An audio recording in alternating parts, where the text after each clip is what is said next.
ദേശീയത, സേവന മനോഭാവം, ആത്മവിശ്വാസം എന്നിവ കൈമുതലാക്കിയുള്ള യുവതലമുറയെ സൃഷ്ടിക്കുകയാണ് RSS ചെയ്തു വരുന്നതെന്ന് മേധാവി മോഹൻ ഭാഗവത്. സമൂഹത്തെ നിസ്വാർത്ഥമായി സേവിക്കാൻ മുന്നോട്ട് വരുന്നവരാണ് RSS വോളണ്ടിയർമാരെന്നും അദ്ദേഹം പറഞ്ഞു. मानव का भौतिक विकास होता है, नैतिक विकास की ओर ध्यान नहीं रहता है. विकास होता है, पर्यावरण की और ध्यान नहीं रहता. विकास होता है, कुछ लोगों का होता है, कुछ का नहीं होता.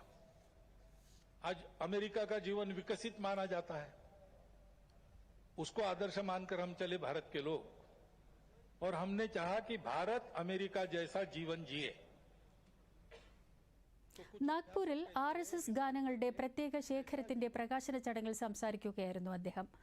RSS മേധാവി മോഹൻ ഭാഗവത് സംഘടനയുടെ സ്ഥാപകൻ KB ഹെഡ്ഗേവാറിന് ശ്രദ്ധാഞ്ജലി അർപ്പിച്ചു. സർക്കാരിന്റെ രാജ്യ താൽപര്യവും സുരക്ഷാ സേനകളുടെ സമയോചിതമായ ഇടപെടലും രാജ്യത്ത് ഗുണപരമായ മാറ്റങ്ങളാണ് സൃഷ്ടിച്ചിരിക്കുന്നതെന്ന് അദ്ദേഹം പറഞ്ഞു.